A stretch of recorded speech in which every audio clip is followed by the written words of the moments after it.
Olá pessoal, tudo bem? Eu sou o pastor Giovanni e esse é o nosso estudo escatológico acerca das profecias, acerca dos eventos que ainda hão de vir. Nós estávamos falando no vídeo anterior sobre a questão do plano de Deus através das eras e dando destaque, é claro, à era da igreja como um parêntese profético no tempo profético, onde Deus inseriu tanto judeus quanto gentios no propósito de uni-los, o grande mistério de Cristo, de uni-los como um só povo, a partir da rejeição, da dureza de coração e da rejeição do Messias que veio a essa terra, Jesus de Nazaré, até a época do final da tribulação e da implantação do reino milenial. Então, ali se abriu o que nós chamamos de dispensação da igreja, ou era dispensação da igreja, da graça, ou era da igreja. Mas que relação profética tem tanto de Mateus 13, como nós vimos, como também das cartas do apóstolo João às 7 igrejas em Apocalipse, capítulo 2 e 3. Que relação tem todos esses estudos que nós estamos falando com relação ao futuro, com relação ao tratamento de Deus hoje, nessa presente era, e as coisas que ainda hão de vir, que hão de acontecer? Então nós vamos estar falando um pouquinho sobre as cartas às 7 igrejas do Apocalipse, dos capítulos 2 ao capítulo 3. Então, como nós vimos, o decurso, o desenrolar desse presente século é apresentado numa segunda passagem encontrada em Apocalipse 2 e 3. Enquanto o Evangelho de Mateus, no capítulo 13, nós já falamos nos vídeos anteriores, você pode assistir, o plano divino através das eras, Mateus 13 descreve o presente século, a era da igreja, a dispensação da graça, na sua relação com o plano do reino. Já Apocalipse 2 e capítulo 3 descreve a presente era, a dispensação da graça, a era da igreja, em relação ao plano na igreja. Então, uma coisa é o plano do reino, outra coisa é o plano na igreja. Em primeiro lugar, nós queríamos destacar o período de tempo do Apocalipse capítulo 2 e capítulo 3. Nós aprendemos que no livro de Apocalipse, João está escrevendo a respeito, nesse capítulo específico, a respeito de coisas passadas. Também fala de coisas atuais e de coisas futuras. É o que diz Apocalipse 1:19. Scott, um dos grandes teólogos, ele descreve no seu livro, quando ele se refere ao livro de Apocalipse, ele diz o seguinte: as grandes divisões do livro estão escritas aqui para a instrução da igreja de Deus. Quando a Bíblia usa o termo as coisas que viste, refere-se à visão de Cristo, do versículo 12 ao versículo 16. As coisas que são, é uma outra expressão contida ali em Apocalipse capítulo 2 e 3, refere-se às várias características sucessivas e genericamente definidas quanto à igreja professante e a sua relação com Cristo e de Cristo com ela, até a sua rejeição final, ainda não realizada, é um evento ainda do futuro. Então, as coisas que hão de acontecer depois destas, que é essa expressão bíblica contida no capítulo 2 e 3 de Apocalipse, nessa terceira divisão, o mundo e os judeus, e podemos acrescentar a igreja apóstata, falsa, corrupta, será vomitada da boca de Jesus. E são abortados nessa parte estritamente profética da carta do apóstolo João em Apocalipse. É o que nós vemos claramente. Então, nada contribui mais para desacreditar os estudos proféticos do que o princípio errôneo com o qual se buscou interpretar muitas vezes esse livro.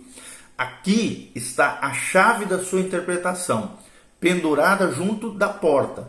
Se você retirar e usar, você vai conseguir adentrar nessa porta do Apocalipse. Então, há simplicidade e coerência em relacionar os conteúdos principais a um passado, a um presente e também a um futuro. E é interessante que Apocalipse tem essas 3 dimensões de tempo: passado, presente e futuro.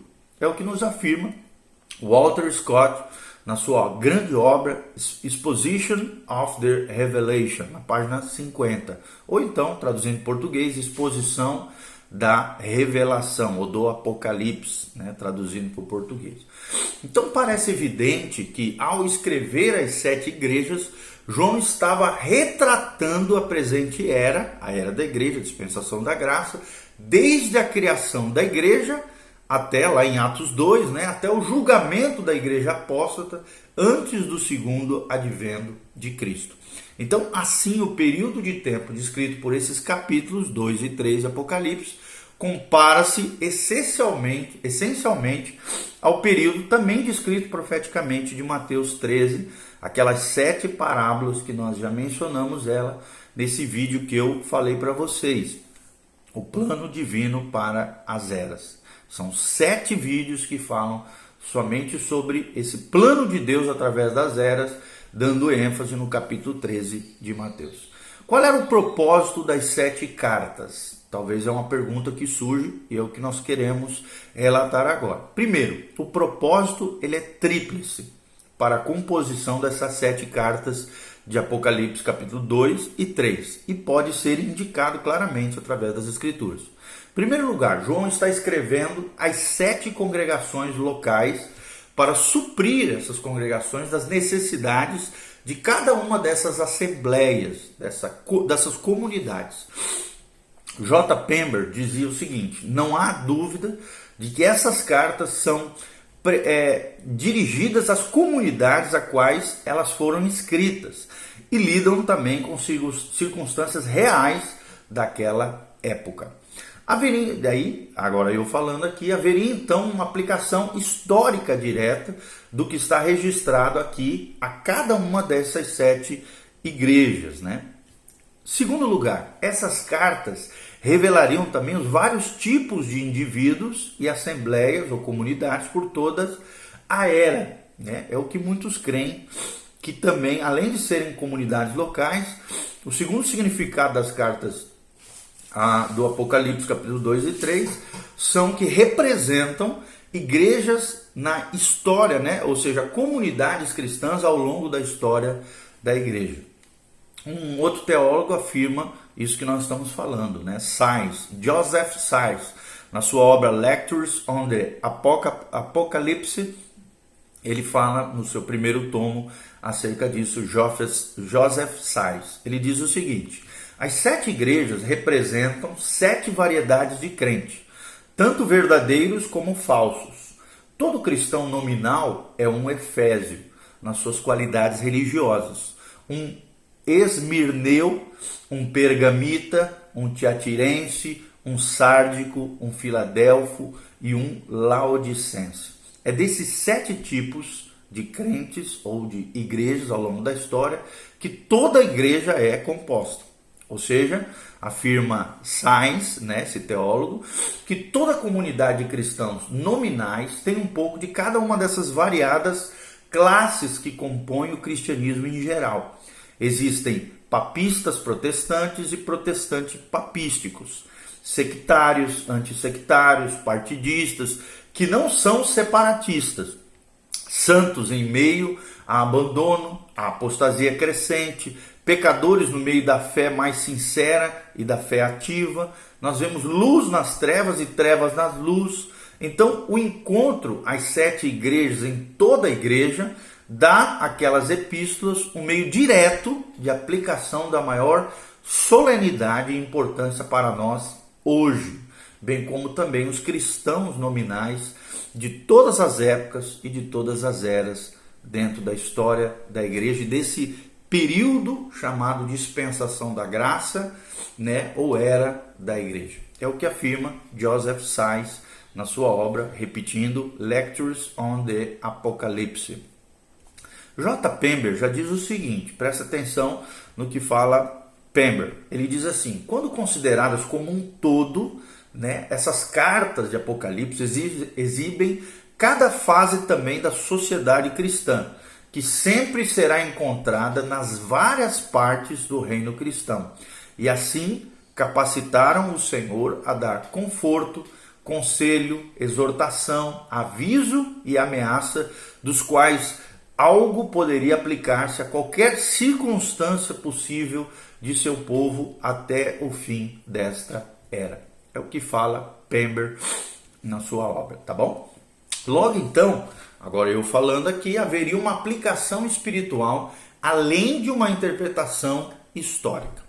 Um terceiro momento, um terceiro entendimento das cartas do Apocalipse é que há também nas cartas do Apocalipse, capítulo 2 e 3, uma revelação profética quanto ao desenvolvimento dessa era, dispensação da graça, era da igreja. Pember afirma o seguinte, na sua obra escatológica, diz assim: na ordem em que foram apresentadas, elas também prevêem as sucessivas fases predominantes pelas quais a igreja nominal passaria, desde a época em que João teve a visão até quando o Senhor viesse em glória. Então, as 7 igrejas, apenas 7 entre muitas que João poderia ter escolhido para comentar, parecem ter sido selecionadas especificamente por causa do significado dos seus nomes. Éfeso significa amada, ou talvez pode ser traduzida como relaxamento. Esmirna significa mirra, ou também traduzida como amargura. Pérgamo significa torre alta, ou completamente casada. Tiatira significa aqueles que escapam, ou também pode ser traduzida como renovação. Filadélfia significa amor fraterno. Laodiceia significa o povo reinando ou ensinando, ou também pode ser traduzida como o julgamento do povo. Por isso nós cremos que Laodiceia é a igreja do tempo final. É o tempo que provavelmente nós estamos vivendo agora, ok? É o que fala Pember na página 279 da sua obra. Os nomes, então, em si sugerem o desenvolvimento dos períodos durante o século. A respeito desse desenvolvimento, Scott escreve o seguinte. Olha o que diz Scott. Ele diz assim: pretensão e abandono eclesiástico do primeiro amor caracterizam o término do período apostólico. É o que nós vemos na carta às igrejas, de Éfeso, a igreja de Éfeso, do capítulo 2, de 1 a 7 do Apocalipse. Depois disso, ocorreu o período dos mártires dentro da história da igreja, que nos leva ao fim da 10ª e a última perseguição sobre o imperador Diocleciano, que é a igreja de Esmirna, lá do Apocalipse, capítulo 2, de 8 a 11. Nós vemos ali uma espiritualidade decadente, secularismo crescente, que andavam juntos desde a ascensão de Constantino e seu apoio público ao cristianismo até o século VII, E a igreja, e aí vem a igreja de Pérgamo, logo em seguida. A igreja de Pérgamo está em Apocalipse 2, de 12 a 17. É a igreja papal, que é a obra-prima de Satanás na terra. É testemunhada na assunção da autoridade universal do bispo de Roma, é claro, que se transforma no Papa, se autoproclama o Papa de toda a igreja católica. E a perseguição cruel aos santos de Deus foram contrárias a essa imposição de autoridade universal. Nós vemos aqui o seu reinado malévolo, que compreende a Idade Média, a idade da escuridão, da obscuridade, cujas características morais foram bem descritas como a Idade das Trevas. O papado seca tudo o que toca. É o que nós vemos claramente aqui. Aí então vem as cartas do apóstolo João à igreja em Tiatira, no capítulo 2, de 18 a 29. Aqui já aparece essa igreja de Tiatira. A reforma, então, foi a intervenção de Deus em graça e poder para quebrar a autoridade papal e introduzir na Europa a luz que durante 300 anos queimava com mais ou menos brilho. O protestantismo, com suas divisões e apatia, demonstra claramente quão longe ele está do ideal de Deus, da igreja e do cristianismo. Aí surge a igreja de Sardes, do capítulo 3, de 1 a 6. Então vem outra reforma, igualmente a obra de Deus, que caracterizou o início dessa última era, Filadélfia, do capítulo 3, de 7 a 13. Aqui nós vemos o estado geral da atual igreja nominal, o de ser morna e o mais detestável e nauseante de todos os descritos até agora. Nós podemos denominar a última fase da história da igreja as vésperas do julgamento de um período sem Cristo, que é o período da tribulação. A igreja de Laodiceia. Então nós note que a história das 3 primeiras igrejas é consecutiva, enquanto a história das 3 restantes se sobrepõe uma sobre a outra e praticamente coincide com o fim, ou seja, a vinda do Senhor Jesus. É o que diz Scott nas obras que nós já referimos em vídeos, nesse mesmo vídeo anterior. Então, embora essas 7 épocas sejam vistas como sucessivas, é importante observar que a época sucessiva não elimina a época anterior. Pember observa muito bem isso quando ele diz o seguinte: o número de parábolas lá em Mateus 13, e são 7, né? E de epístolas é 7, ou seja, 7 cartas, 7 parábolas de Mateus 13. Olha a ligação entre Mateus 13 e Apocalipse de 2 a 3. Então esse número significando plenitude dispensacional. E é o que se crê dentro das dispensações, as 7 dispensações de Deus ou das eras. E em cada uma das 2 profecias, aparentemente temos diante de nós 7 fases sucessivas ou épocas características, que compreendem um todo de Deus, o plano divino através das épocas. Então essas épocas começam na ordem que são dadas, mas qualquer uma delas pode sobrepor a que sucede, ou até mesmo entender a sua influência num grau ainda maior ou menor até o fim da era da igreja. É o que afirma Pember. Qual é o paralelismo entre Mateus 13 e Apocalipse 2 e 3? Ainda que de forma misteriosa, né, do reino, ainda que essa forma misteriosa do reino não seja sinônimo da igreja visível, já que o período de tempo é essencial, o mesmo nas 2 passagens, nós podemos de maneira racional aqui esperar que haja um paralelismo desse desenvolvimento através dos tempos, né? E nós vamos falar um pouquinho sobre isso. Por exemplo, Mateus 13 fala do semeador, o trigo e o joio. Já Apocalipse 2 e 3 fala semeador, tem uma relação com a igreja de Éfeso, e o trigo e o joio tem uma relação com a igreja de Esmirna. Éfeso era desejada. Quais são as datas aproximadas do Pentecoste até o ano 100 depois de Cristo? Qual é a característica? Era uma época de semeadura, organização e evangelização das primeiras igrejas cristãs. Mateus 13 fala do trigo e do joio. É uma referência, no Apocalipse 2 e 3, da igreja de Esmirna. Qual é o significado do nome? Esmirna significa mirra. E as datas aproximadas é de Nero, né, do imperador Nero, até o ano 300 depois de Cristo. Aqui nós vemos perseguição e um inimigo sendo revelado. Outra relação entre Mateus 13 e as cartas é o grão de mostarda, tem uma relação com a igreja de Pérgamo, que significa completamente casada. Fala do ano 300 a 800 depois de Cristo. E a característica desse período é uma aliança mundana, porque é onde ocorre a fusão do Estado romano com a igreja cristã. Então nós vemos aqui uma aliança profana, uma aliança mundana e o surgimento da igreja papal, como nós já falamos. A parábola do fermento tem uma relação com a igreja de Tiatira, cujo significado é sacrifício contínuo.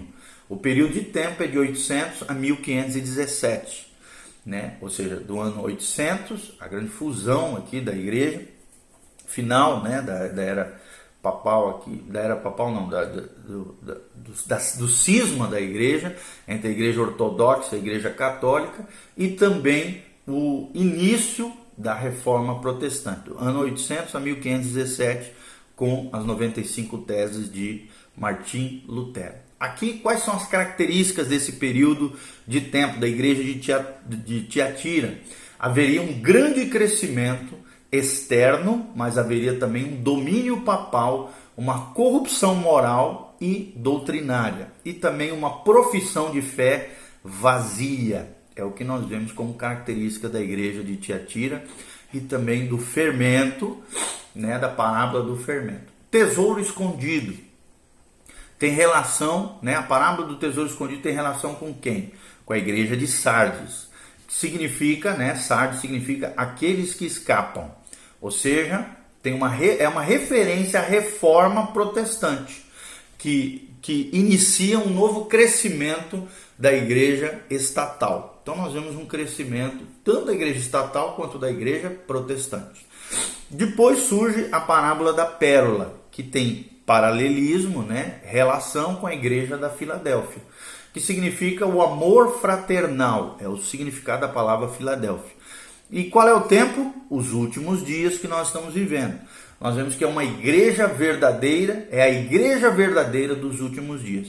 E por último, a parábola da rede, né, que fala de Laodiceia, que significado de Laodiceia é o povo reinando, que também é uma referência aos últimos dias de grande apostasia, de um evangelho falso, né, ao mesmo tempo que existe um evangelho genuíno, que salva, que restaura, que liberta, existe apostasia, a operação do erro, a nova era, as mentiras e um falso evangelho sendo vendido por aí. Isso não quer dizer que não haja identidade, né, na revelação dessas duas passagens, Mateus 13 e Apocalipse 2 e 3, mas sim que há uma semelhança no decurso da era, ou seja, no desenvolvimento da era da igreja, como revelado nessas duas passagens. Como é que será o fim da presente era, ou seja, da era da igreja? Nessa presente era, entre os dois adventos de Cristo e a rejeição dos judeus e a segunda vinda de Cristo antes do reino milenial, Deus está cumprindo dois planos distintos, como nós já falamos. Um com a igreja, que será completo no arrebatamento da igreja, e outro com Israel, que será completo após o arrebatamento da igreja no segundo advento de Cristo. Ambos têm passagens descritivas a respeito do fim dos tempos e dos seus respectivos planos. E há uma referência ao termo fim dos tempos para a igreja. Você pode ver isso em 1 Pedro 1,20 e em Judas 18. E também uma referência a um termo bíblico chamado último tempo para a igreja também, lá em 1 Pedro 1,5 e 1 João 2,18. Também há referência aos últimos dias para Israel, lá em Daniel 10,14 e em Deuteronômio 4,30. E para a igreja também, em 1 Timóteo 4,1.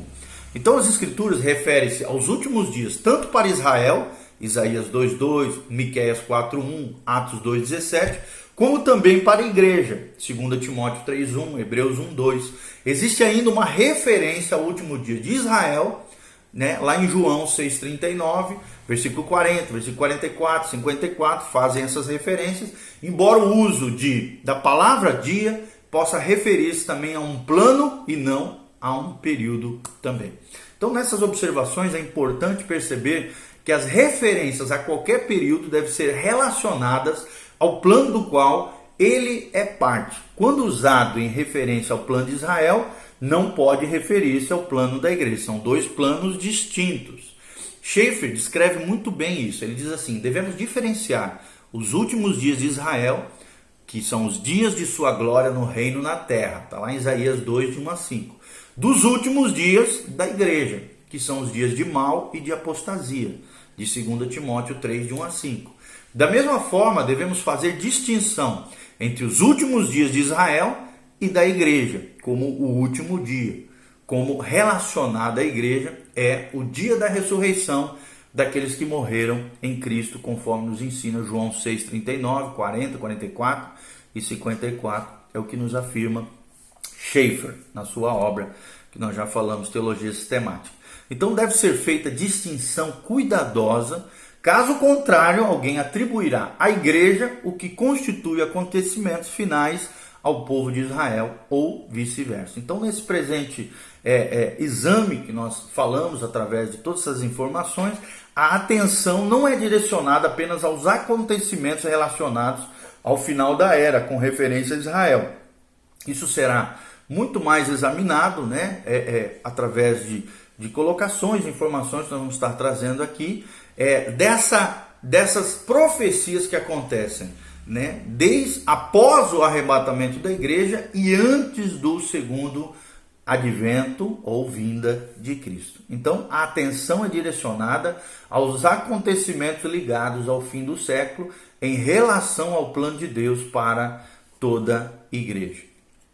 Tá bom? Então, a indicação é que, tendo rejeitado o poder do sangue de Cristo, conforme nos afirma 2 Timóteo 3,5, Romanos 1,16, os líderes dessas formas de piedade, ou seja, homens, né, homens iníquos, injustos, né, que haveriam nesses últimos tempos, de 2 Timóteo 3,1, dos quais, né, esses líderes dessas formas de piedade, falsa piedade, serão homens ímpios, dos quais nada mais espiritual que isso poderia proceder. É o que nós vemos lá em 1 Coríntios 2,14. Só para você entender um pouquinho disso que nós estamos falando, eu vou ler as palavras de Schaeffer, quando ele fala dessa relação dos últimos dias da igreja com as Escrituras. Ele diz assim: parte considerável das Escrituras lida com os últimos dias da igreja.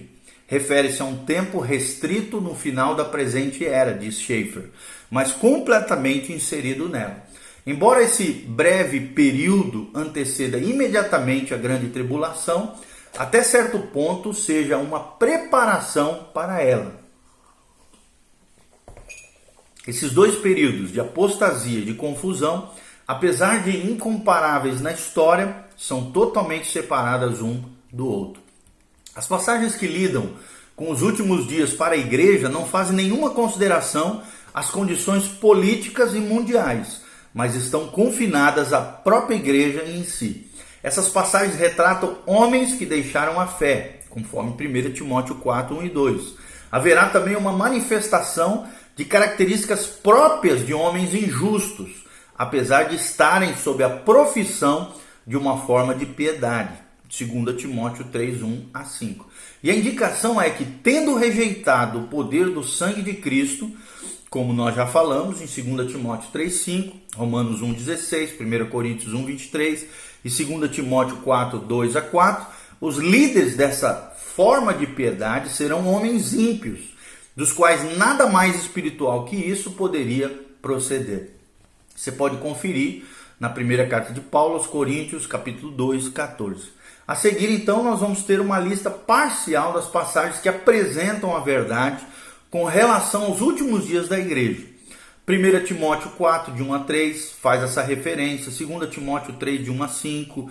Tiago 5, de 1 a 8. 2 Pedro 2, de 1 a 22. E Judas 1, de 1 a 25. São passagens que apresentam a verdade com relação aos últimos dias ou a esse período final da era da igreja. Já que, e agora falando aqui para vocês, já que a igreja tem a esperança de um retorno iminente de Cristo, não pode haver sinais quanto ao momento em que ele acontecerá. Logo, deixamos de lado os assuntos sinais dos tempos, essa referência, referente aos últimos dias da igreja.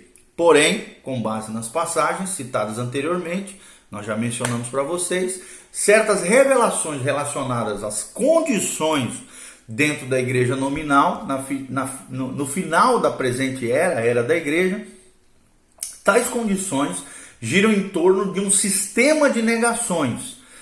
E quais são esses sistemas de negações? Olha só como é que será caracterizada esse tempo final da época da era da igreja. As pessoas vão negar a Deus, está lá em Lucas 17, 26, 2 Timóteo 3, 4 a 5. Eles vão negar a Cristo, 1 João 2, 18, 1 João 4, 3. Haverá uma negação do retorno de Cristo, 2 Pedro 3, 3. Haverá uma negação da fé, 1 Timóteo 4, 1 e 2 e Judas 3. Haverá uma negação da sã doutrina, ou da doutrina saudável, 2 Timóteo 3, de 1 a 7. Haverá negação da vida consagrada, santificada, separada para Deus, 2 Timóteo 3, de 1 a 7. Haverá negação da liberdade cristã, 1 Timóteo 4, 3 a 4, e haverá negação da moral, né? E nós sabemos, desde Nietzsche ali, uma negação da moral terrível. Também existem referências bíblicas para isso, 2 Timóteo 3, de 1 a 8 e Judas 18. Haverá também a negação da autoridade. Hoje, mais do que nunca, nós vemos as pessoas rebeldes se levantando contra as autoridades. Negação da autoridade.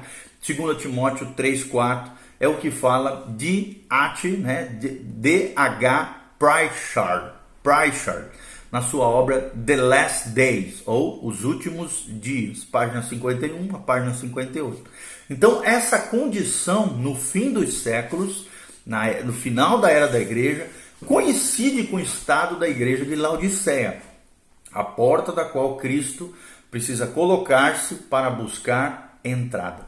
Então, em vista de seu fim, não é de se admirar que a presente era se chame nas Escrituras de dias maus. E nós estamos vivendo esses dias maus. Agora mesmo nós estamos vendo essa pandemia global, Covid, coronavírus.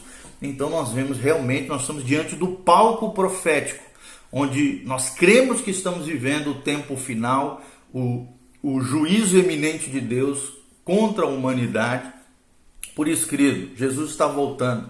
Se arrependa, se consagre a Deus, obedeça a palavra de Deus, leia a Bíblia, ore, busque uma igreja saudável, uma igreja bíblica, uma igreja que realmente prega o verdadeiro evangelho e não falso, o evangelho falsificado, jamais.